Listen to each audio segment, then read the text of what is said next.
Crianças, hoje nós vamos falar de Caim e de Abel, tá? A Jaque e o Wagner estão entregando folhas para vocês. A folha em branco para as crianças desenhar. Olha, presta bem atenção aqui no pastor. Nós vamos falar sobre Caim. Caim, o que Caim era? Ele era agricultor. E Abel era pastor de ovelhas. E a história nos conta que quem era o papai de Abel? Quem era o papai de Caim? Era Adão. E quem era a mamãe? Era Eva. Quem que criou Adão e Eva? Foi Deus que criou Adão e Eva. E assim eles tiveram 2 filhos, né? E como chama o nome dos filhos? É Caim e Abel.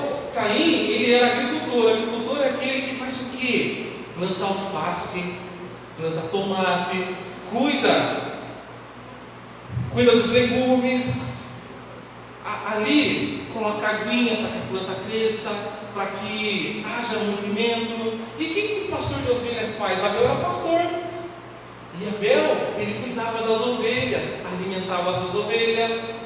E eu quero que aí nesse desenho, vocês desenhem 2 irmãos, Abel e Caim, só que com detalhe. A história nos conta que Abel e Caim, eles foram entregar uma oferta para Deus. Porém, Deus, o que Deus fez? Deus aceitou a oferta de Abel e rejeitou Caim. Caim ficou zangado, ficou bravo, não gostou porque Deus não aceitou. Aí ele ficou tomado de inveja. Sabe o que ele fez? Ele foi e matou o seu irmão. Você acha que isso é uma coisa certa, matar o irmão? Não, isso é um pecado contra Deus. Então, quando vocês forem desenhar, eu quero que vocês façam Caim com cara de mal. Quem vai conseguir fazer? Será que vocês vão conseguir desenhar o Caim com cara de mal e Abel? E a história nos conta que Deus foi até Caim e falou assim: Caim, cadê seu irmão? Você sabe o que Caim falou? Caim foi mal educado. Por acaso sou eu que cuido de Abel? Vê se pode, que mal educado. Vocês acham que está certo ser mal educado, crianças? Não, tem que ser educado, não tem? A história nos conta que Caim ele não se arrependeu. E com isso, ele foi punido. Abel foi morar com Deus. E Caim? Caim foi viver uma vida distante de Deus. E eu gostaria que vocês desenhassem 2 irmãos, um sendo mau e um sendo bom. Depois vocês vão conversar com o papai e com a mamãe e falar assim: papai e mamãe, o que vocês acharam do desenho? Explica para mim a história de novo. Se vocês conseguirem desenhar uma ovelha, um alface, quem vai conseguir? Será que vão conseguir? Vão, né? Tá? Foi entregue as folhas para os adolescentes também. Eu gostaria que os irmãos agora abrissem a Bíblia comigo, em Gênesis capítulo 4. Nós estamos em uma série de mensagens no livro de Gênesis. E o tema da mensagem nesta manhã, nós vamos falar sobre Caim e Abel.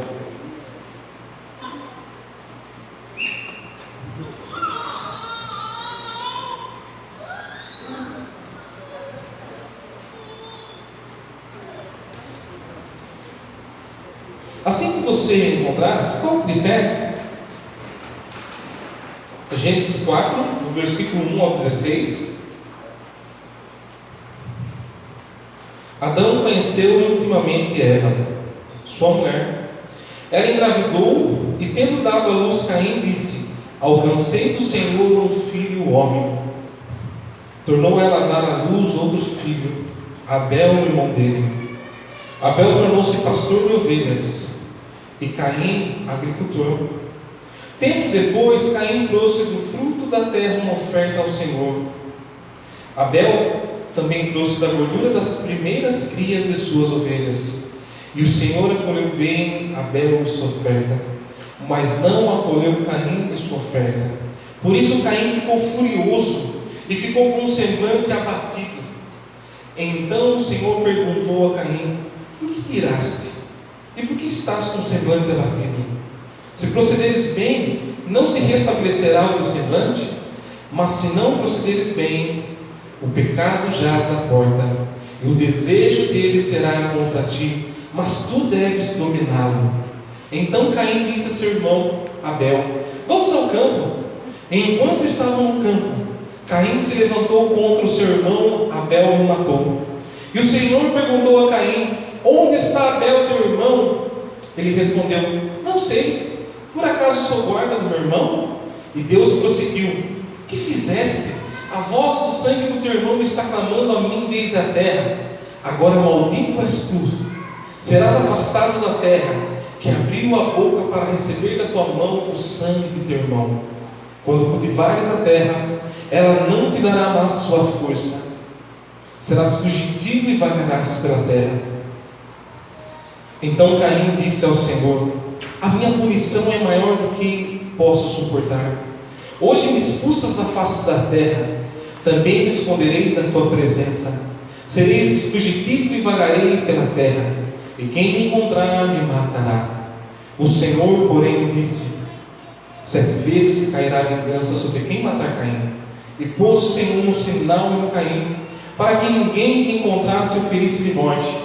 Então Caim saiu da presença do Senhor e foi habitar na terra de Nod, ao oriente do Éden. Amém? Pode se sentar? Continue com a Bíblia aberta. Peço aos irmãos que me acompanhem no versículo 1. Vou estar fazendo a exposição da palavra. No versículo 1, irmãos, Adão, a palavra diz que Adão conheceu intimamente Eva, sua mulher.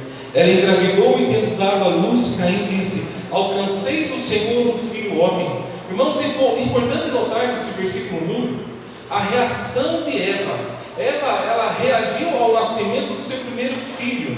E nós vemos aqui que Eva, ela reconheceu claramente que Deus era a fonte daquela criança.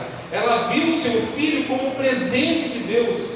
E assim, nós devemos enxergar os nossos filhos como uma bênção dada por Deus. E nós vemos que a história, ela prossegue. E no versículo 2, nós vemos que ela teve o seu segundo filho, e ela deu o nome de Abel. Abel, ele se tornou pastor de ovelhas, e Caim, agricultor. Esta era a profissão deles. Um era agricultor e o outro era pastor de ovelhas. E passado algum tempo, nós vemos no versículo 3 que Caim trouxe do fruto da terra uma oferta ao Senhor. Versículo 4: Abel também trouxe da gordura das primeiras crias de suas ovelhas, e o Senhor acolheu bem Abel em sua oferta. Irmãos, o texto bíblico, ele não nos dá detalhes, mas de alguma maneira Abel e Caim, eles foram instruídos a cultuar a Deus. Portanto, o cenário, quando nós observamos, é um cenário de adoração, é um cenário de culto. Vemos aqui, irmãos, eles cultuando a Deus com suas ofertas. Vemos aqui o primeiro relato de culto a Deus. Mas o que é cultuar? Nós vivemos em um contexto em que as pessoas elas não sabem o que é cultuar. Irmãos, cultuar é o ato de prestar adoração, louvor, é o venerar, é o ato de entregar-se por inteiro, sem reservas, com um coração sincero. Quando nós nos reunimos aqui, nós nos reunimos para cultuar a Deus, adorar a Deus, louvar a Deus, venerar a Deus. Tudo aqui é para Deus, tudo aqui é sobre Deus.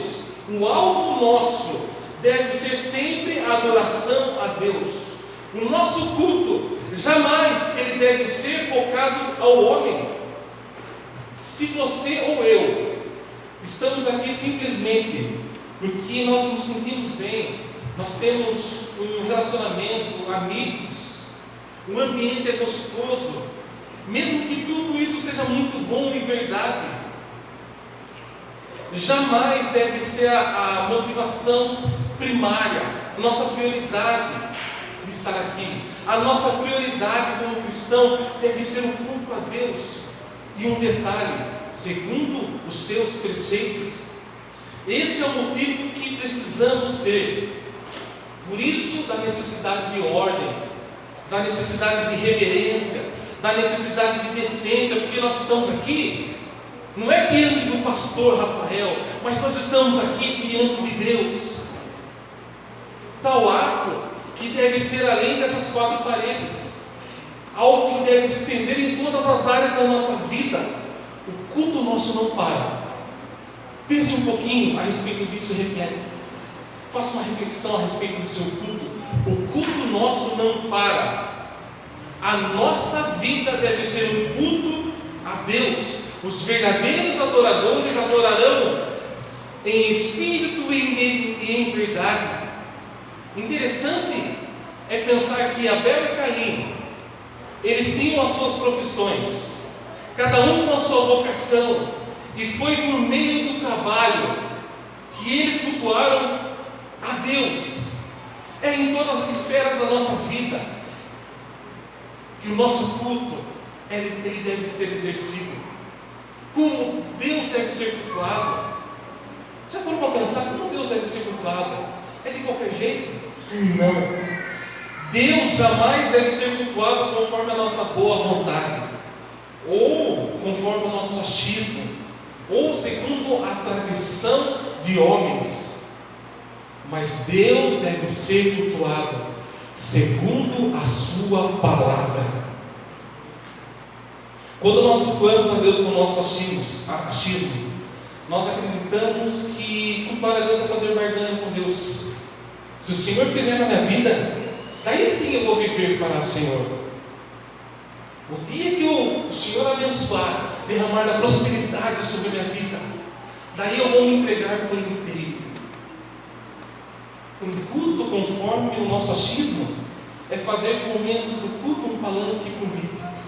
É fazer da igreja uma verdadeira empresa que tem a motivação de lucrar, prosperar. Membresia são apenas números, clientela.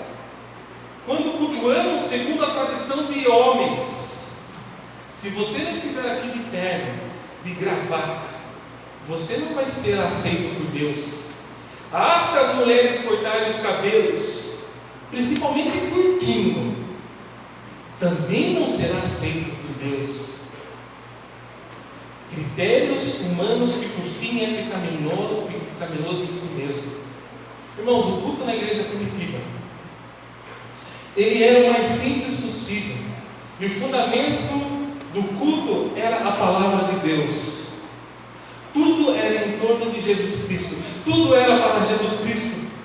A palavra de Deus era pregada e Deus acrescentava os salvos. Mas segundo o achismo dos nossos dias, diz que é necessário a igreja ser preta, ter jogo de luz, como se fosse uma discoteca, algo descolado, pois somente assim vai atrair jovens. E isso demonstra que essas igrejas, elas não creem que a palavra de Deus é suficiente, que Deus é poderoso. Eles não creem, porque tal posicionamento demonstra que eles não acreditam. Alguns lugares se tornaram um verdadeiro circo, tem sido feito de tudo para agradar o homem, ou seja, a clientela. E sabe qual é o argumento desses? É que a Bíblia não proíbe nada disso. Então podemos fazer de tudo. A Bíblia não proíbe nada disso. Não é porque não está na Bíblia que nós devemos fazer. A Bíblia sim tem os critérios para o culto, e somente isso. Não é porque não está escrito, não é porque falta a palavra não que nós devemos fazer. A palavra de Deus é suficiente. Se foi do agrado de Deus apenas escrever apenas 5 palavras, isso é suficiente, isso basta. Mas o homem não se contenta, ele quer acrescentar. Portanto, a maneira correta de cultuar a Deus é conforme sua palavra. Fora disso, não é cultuar. O Senhor aceitou com agrado Abel e sua oferta, mas não acolheu Caim e sua oferta. Por isso Caim ele ficou furioso. Em seu rosto estava estampado um semblante abatido de fúria, de raiva. Neste culto, Abel e sua oferta foram aceitas, porém Caim e sua oferta não foram aceitas. Irmãos, é uma dura realidade, porém verdadeira. Deus é aquele que aceita, mas Deus também é aquele que rejeita.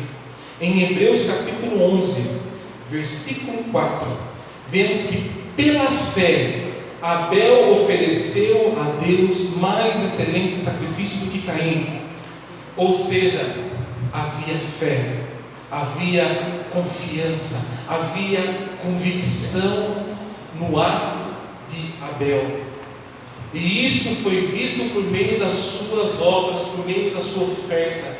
Ao ofertar o seu culto a Deus, Abel, quando ele foi ofertar, nós vemos no texto bíblico que Abel, ele escolhe aquilo que ele tinha de melhor. Ele olha para o seu rebanho e ele pega a ovelha que ele mais estimava, que ele mais amava. Ele não pega uma ovelha doente, ele não pega uma ovelha ferida, ele não pega o pior, mas ele pega o melhor. A Bíblia nos diz que ele trouxe as partes gordas das primeiras crias do seu rebanho, ou seja, ele pegou aquilo que ele amava para ofertar a Deus, ele escolheu o melhor. É interessante que o autor, ao escrever, ele diz que Abel pegou as partes gordas, ou seja, Abel ele foi detalhista, ele olhou para o seu rebanho e ele escolheu a dedo, uma escolha com amor.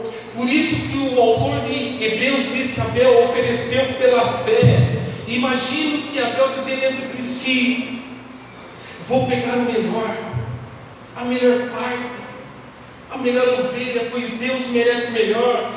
Ele para mim é tudo.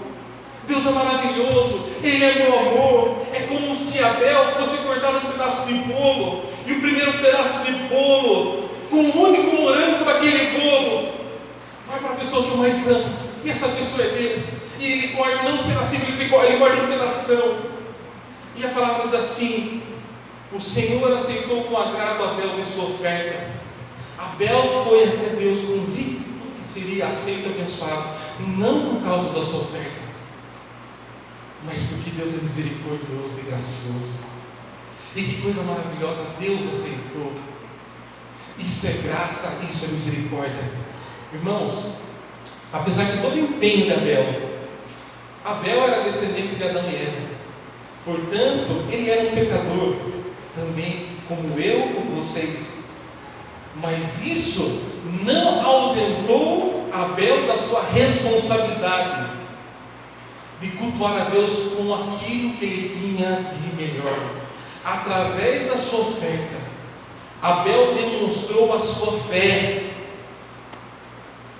Ou seja, é através das nossas obras, é através do nosso cotidiano, é através do nosso dia a dia que demonstraremos qual é a nossa fé. Se temos uma fé genuína em Deus. Algo importante que nós precisamos saber é que a oferta não torna ninguém diferente ou melhor diante de Deus, pois tudo que existe nesta terra, tudo que existe nesse universo, seja fruto, seja terra, seja gados, seja o que for, tudo pertence a Deus. Abel alcançou o testemunho de que agradou a Deus, não foi pela oferta que ele ofereceu, e sim por tê-lo feito mediante a fé. É com base no firme fundamento fé que Abel alcançou o testemunho de que ele era justo, e não através da sua oferta, mas Deus o justificou.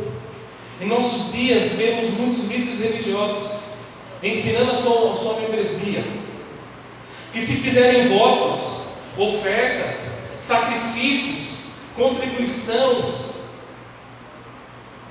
para isso apresenta a oferta e o sacrifício como um elemento essencial para alcançar a bênção de Deus. Você precisa fazer algo para ser aceito por Deus, para alcançar a bênção de Deus. Esses líderes argumentam que quanto maior a oferta, maior a sua fé. Se você dá pouco, a sua fé é pouco. Se dá bastante, a sua fé é enorme. Eles apresentam o pretexto de que quanto maior a semeadura, maior a colheita. Eles invertem os valores que a Bíblia nos apresenta. Eles aguçam a ganância dentro do coração humano. Deus não aceita as pessoas em função de ofertas ou sacrifícios, e sim pela sua infinita misericórdia, bastando para isto que o homem simplesmente confie nele. É por meio de Jesus Cristo que nós somos aceitos. Somos aceitos, sabe por quê, igreja? Porque a melhor oferta Deus recebeu, que foi o seu único Filho, Jesus Cristo, que se entregou em uma cruz como uma oferta perfeita, para que assim nós, parte da sua igreja, pela fé, fôssemos aceitos por Deus, e assim nós fazemos parte da sua família. Mas no versículo 5 a palavra diz que Deus não aceitou a oferta de Caim. Deus não aceitou a Caim. Por isso Caim ele ficou furioso. Caim ficou com o semblante abatido. Por que Caim foi rejeitado? Por que Deus desprezou a Caim? Caim foi rejeitado, sabe por quê, igreja? Porque a intenção, a motivação do seu coração era má, era bater os olhos no seu rosto, e era percebido de maneira clara a maldade. 1 João, capítulo 3, versículo 12 diz assim, o apóstolo João diz assim: Caim era do maligno, porque as suas obras eram más. A oferta de Caim era uma oferta comum. Ele não se empenhou, ele pegou aquilo que estava na frente. Sabe quando você vai fazer uma doação, ou eu vou fazer uma doação, e sempre aquela correria, nós pegamos a primeira coisa que nós encontramos no armário, e sempre a primeira coisa é fubá ou sal, há um mês do vencimento. Os nossos atos glorificam ao Senhor. Quando nós pegamos qualquer coisa, nós tratamos Deus como qualquer um, porque são por meio dos nossos atos que nós glorificamos a Deus. E Caim tratou Deus como qualquer um. A maneira de enxergar quem é Deus foi revelada no seu cultuar. A terra estava acima de Deus. A prioridade para Caim era a terra. A terra estava dentro do seu coração. Caim tentou-se aproximar-se de Deus, confiando que a sua oferta o faria agradável a Deus, e por isso ele não foi aceito e nem a sua oferta. Irmãos, confesso para vocês que quando eu li 1 João, versículo 3, capítulo 3, versículo 12, e ali diz que Caim era do maligno, porque suas obras eram más,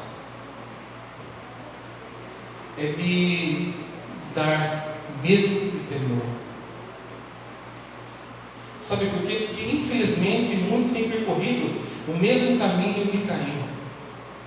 E percorrer o caminho de Caim é fazer barganha com Deus.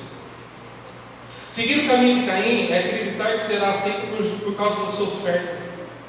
Seguir o caminho de Caim é ser um religioso como ele, ou seja, estar dentro de uma igreja. Mas a sua vida, na sua prática, no dia a dia, é um escândalo na sociedade. Seguir o caminho de Caim é oferecer uma oferta falsa, um culto falso. Seguir o caminho de Caim é transformar a graça de Deus em libertinagem. Seguir o caminho de Caim é crentes que não amam o seu irmão, é crentes que não amam o seu próximo, é pastores que cuidam de si mesmo. E eu digo a vocês a mesma palavra. E se você quiser abrir sua Bíblia, fica à vontade. Judas, capítulo 1, versículo 11. E eu convido a você nesse momento a ler o Judas, capítulo 1, versículo 11, e na sua casa, leia Judas, capítulo 1 inteiro, para que você entenda o que é o caminho de Caim. E Judas, ele diz assim, e eu confesso para vocês que o meu coração tremeu quando eu li: ai deles, pois seguiram o caminho de Caim. Aqui no livro de Judas ele vai expor o que é o caminho de Caim. E o meu coração tremeu, pois seguiram o caminho de Caim. Nós podemos estar aqui dentro desta comunidade, assim como Caim, religiosos, diante de um Deus verdadeiro, justo, Deus falando conosco através da palavra, e nós não nos entregando de maneira total, e nós se apresentando a Ele uma oferta, de qualquer jeito, um culto falso. Daí nós vemos o versículo 6. Então o Senhor perguntou a Caim: por que você está bravo? Por que você está furioso? Por que você está com esse rosto, com essa fisionomia, com esse semblante caído, Caim? Caim ficou furioso, igreja, porque ele depositou a sua confiança em sua oferta. acreditava que ele seria aceito e ele não foi aceito. Quando nós depositamos a nossa confiança em algo que não seja o Criador, nós excluímos de maneira automática Deus da nossa vida. Quando confiamos que as nossas boas ações nos fazem merecedores de Deus, nós não seremos aceitos. O que nos faz ser aceitos diante de Deus, presta atenção, é Jesus Cristo ressurreto. Só existe um caminho, só existe uma verdade, só existe uma vida.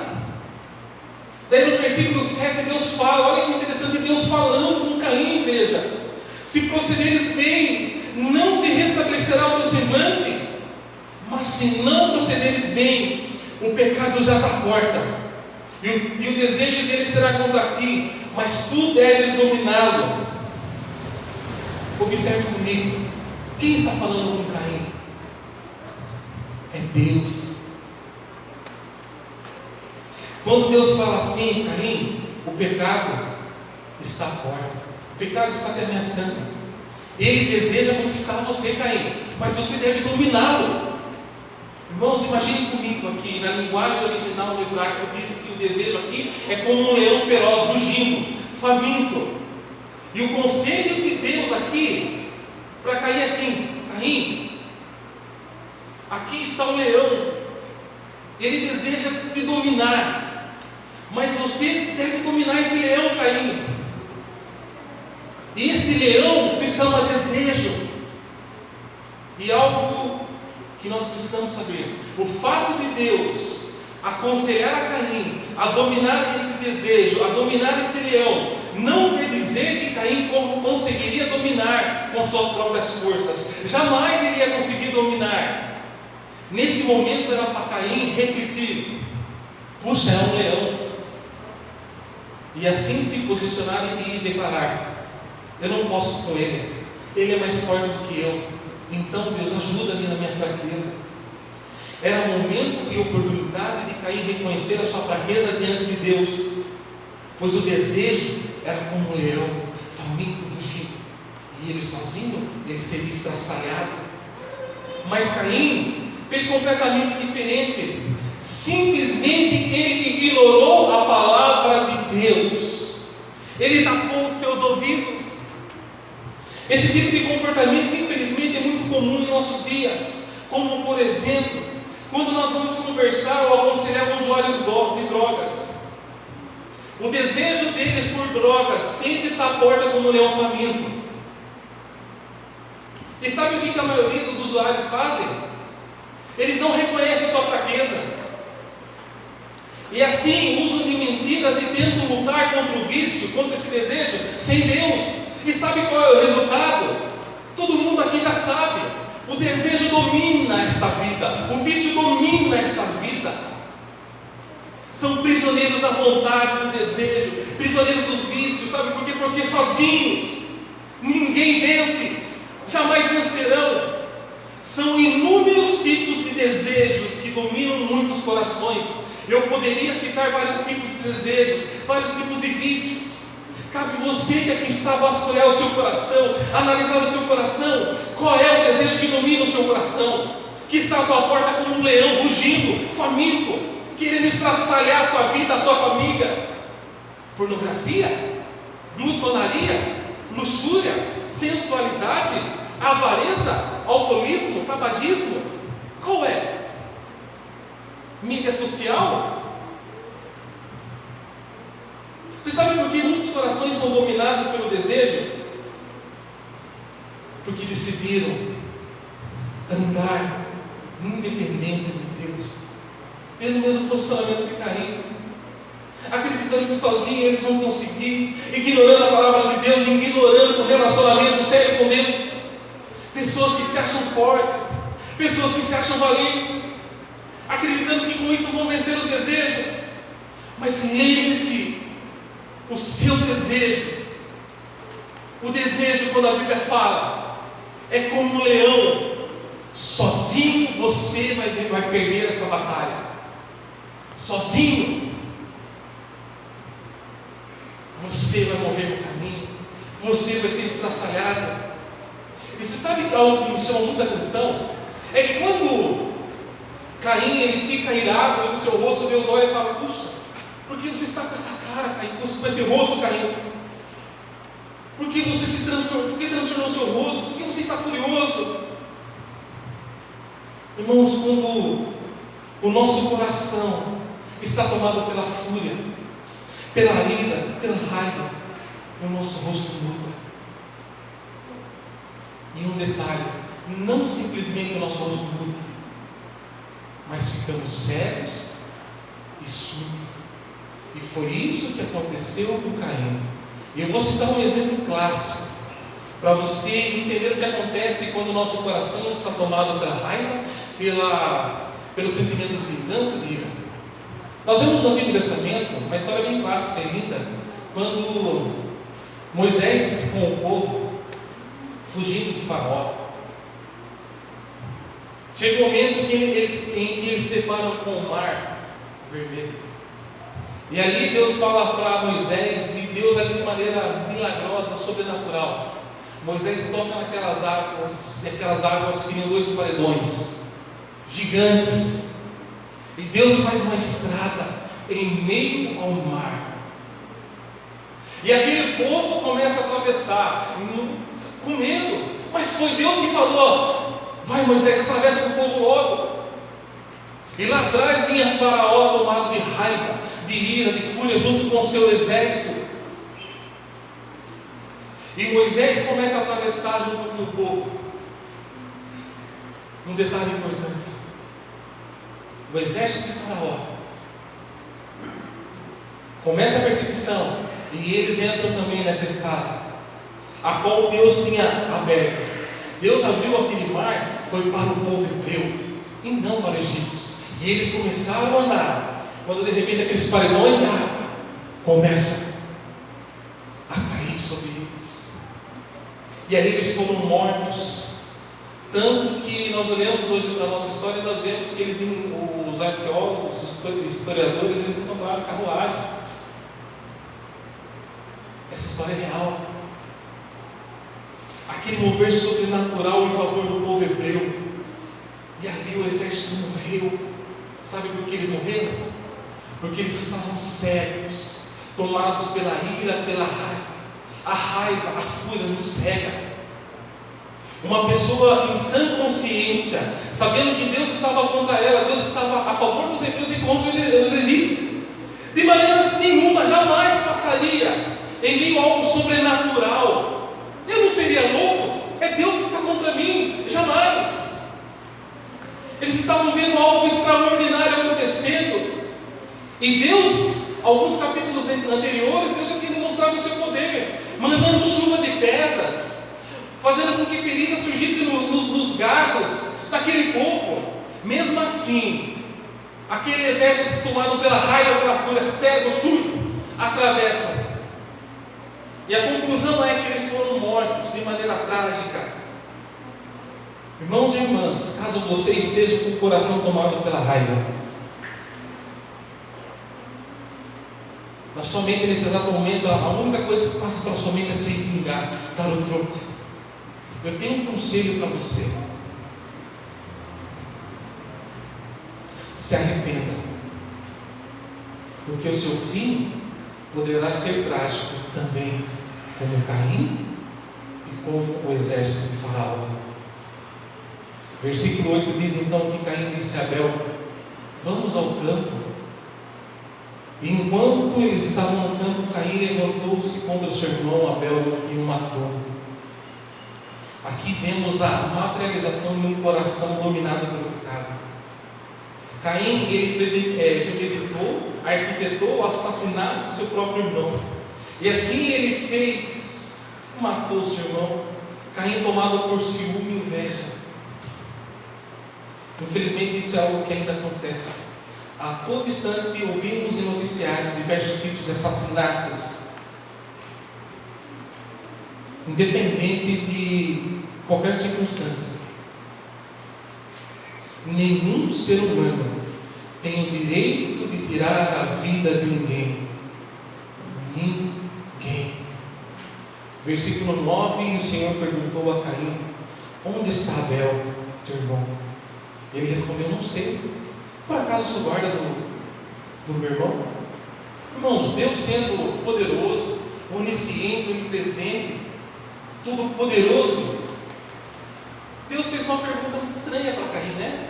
Não pode ele perguntar, sendo que ele sabe de todas as coisas: onde está o teu irmão, Caim? Onde está Abel? Claro que Deus sabia, mas essa pergunta foi feita porque Deus é misericordioso, irmãos. Deus estava dando uma oportunidade de Caim refletir, pensar, de confessar, de se arrepender. Mas ao contrário disso, Caim ele foi mal educado, Caim foi arrogante, Caim não admitiu seus erros. Com sua resposta, Caim demonstra uma visão deturpada de quem é Deus. Sabe, como crianças que tratam seus pais como colegas de escola. Ei, crianças, olha aqui para o pastor, trate o papai e a mamãe não como os seus colegas de escola, mas como papai e mamãe, com respeito. Não faça como Caim fez, ser mal educado, dar uma resposta como muitos falam assim, foi merecido. Que pergunta tosca, onde está Abel, né? Ele sabe das coisas. Não faça isso. Deus nesse momento estava dando uma oportunidade de Caim se arrepender. Por isso que existe a necessidade de conhecer o Criador, de estudar a palavra de Deus. Nós temos feito aqui terça-feira, não é em vão, é para que eu e você conheça o Criador, para que eu e você conhecemos a Jesus Cristo, para cultuá-lo conforme os seus padrões, conforme a palavra de Deus. Se você não aprender a palavra de Deus, o seu culto está em perigo. Sabe por quê? Porque você pode estar cultuando de maneira falsa, do seu jeito. Eu cultuo da minha maneira, minha boa vontade, a sua boa vontade vai te levar para o inferno. Não basta. Existe uma ordem, existe um preceito, é a palavra de Deus. Precisamos voltar ao Evangelho. Irmãos, eu vou dizer para vocês algo. Analise nesse contexto que nós estamos vivendo em Israel. Olhe para Israel. E outro detalhe: observe que muitas pessoas estão sendo despertadas. Jesus está voltando. Jesus está voltando. Deus tem acrescentado os salvos. E nós vemos do versículo 10 ao versículo 16, Deus falando assim: Caim, o que você fez, Caim? A voz do sangue do teu irmão está clamando a mim desde a terra. Irmãos, e todo pecado tem uma consequência. E Deus fala assim para Caim: maldito você será, tu serás afastado da terra. Irmãos, Deus por diversas vezes deu oportunidade para Caim se arrepender. Deus vai atrás de Caim, mas ao contrário disso, vemos Caim se fazendo de vítima diante de Deus. Em suas declarações, analise a declaração, o vitimismo. Quantas pessoas plantam maldades, plantam mentiras, plantam discórdias, e quando chega a colheita em suas vidas, ou seja, a consequência de seus atos, em vez de reconhecer e se arrepender, elas se tornam vítimas. Eu não tenho culpa, está todo mundo errado, tudo está errado menos eu. Caim teve que arcar com as suas consequências, com as consequências do pecado. Irmãos, ele perdeu o seu irmão, ele perdeu a amizade do seu irmão, ele destruiu com a sua família. Caim, ele perdeu a terra, algo que ele amava, ele perdeu a sua profissão, e o pior de tudo, ele se afastou da presença de Deus de maneira definitiva, e foi viver uma vida isolada, sem Deus. Nessa história nós vemos um justo Abel sendo morto por um injusto Caim.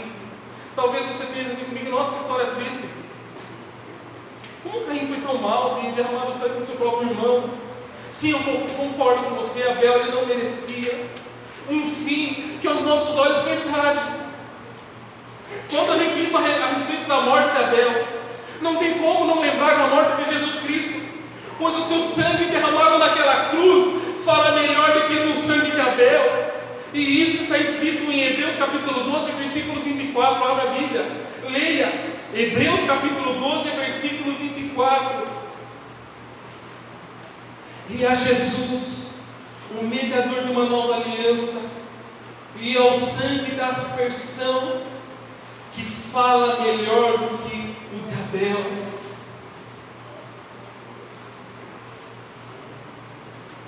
O sangue de Jesus foi derramado por nossa culpa, por causa dos nossos pecados. O justo Jesus Cristo foi morto por causa de nós pecadores, de nós pessoas más, de nós injustos. E sabe por que o sangue de Jesus fala melhor do que o sangue de Abel? Ou seja, o sangue de Jesus é superior ao de Abel, porque o sangue do justo Abel não tem capacidade de justificar, de salvar. O sangue de Abel, ele simboliza a morte. Mas o sangue do nosso Senhor e Salvador Jesus Cristo, o nosso irmão mais velho, fala melhor. Ou seja, ele é superior, porque o sangue de Jesus é capaz, para todo aquele que nele crê, de nos tornar justos diante de Deus, nos dando a vida. Nós vemos que a morte de Abel simboliza a morte, mas a morte de Cristo simboliza a vida. Sangue que foi derramado naquela cruz para nos purificar de todos os nossos pecados, por meio da fé, na oferta voluntária diante de Deus, de quem? Jesus Cristo. O nosso culto, ele é aceito, não por causa de nós, mas pelo que Cristo fez na cruz. Irmãos, Deus não mudou. Deus, ele continua o mesmo. Deus continua sendo misericordioso e amoroso. Deus é aquele que vai ao seu encontro, ao meu encontro, pessoas pecadoras, e Ele está aqui nos dando mais uma oportunidade. O momento é esse.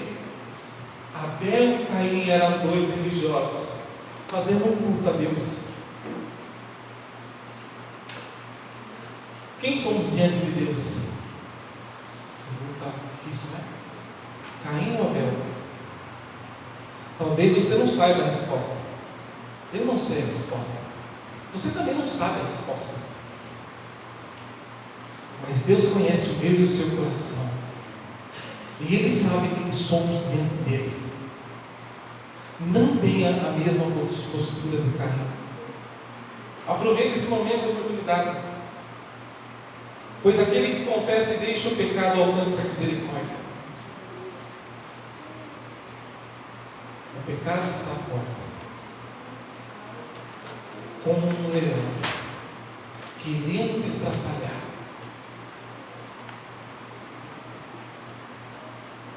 Mas mediante a fé,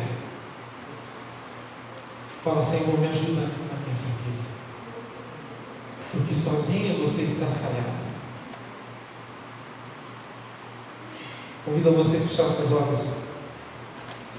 Você que nos assiste nesse momento, feche seus olhos.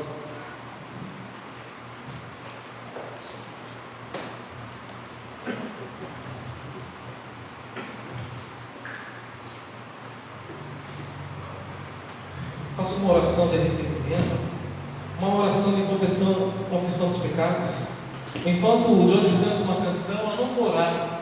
Você que me assiste, você que está aqui, eu convido você a abrir teu coração. Nós estamos diante de Deus, e nós seremos aceitos não por aquilo que nós fazemos, mas que o Senhor nesse momento coloque confiança e fé no nosso coração.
Senhor, nós estamos aqui diante de Ti com o nosso culto, Pai. Que o Senhor nesse momento possa nos aceitar com a Tua misericórdia e graça, Pai. Que possamos ter um posicionamento completamente oposto a que Caim teve, Pai. Que o Senhor, Pai, desperte verdadeiros adoradores que Te adorem em espírito e verdade. Deus, muda cada coração que aqui está. Pai, perdoa os nossos pecados, os nossos erros. Que possamos reconhecer os nossos pecados e erros e pedir perdão. Nos ajuda, Pai. Nos ajuda na nossa fraqueza. Pai, eu tenho lutado e não tenho conseguido. Mas nesse momento eu coloco diante de Ti os meus vícios, os meus desejos pecaminosos e clamo ao Senhor, me ajuda na minha fraqueza. Sabemos que Tu és um Deus fiel. Sabemos que Tu és um Deus que perdoa os pecados. Sabemos que Tu és aquele que vai ao encontro do pecador. Ó Deus, por meio da Tua palavra, vai ao encontro a cada pecador que aqui está. Inclinados ao verdadeiro culto ao Senhor, porque o Senhor Jesus Cristo se entregou como oferta. Basta crer no Teu sacrifício e ser aceito. Que cada coração aqui possa confessar que Jesus Cristo é o Senhor.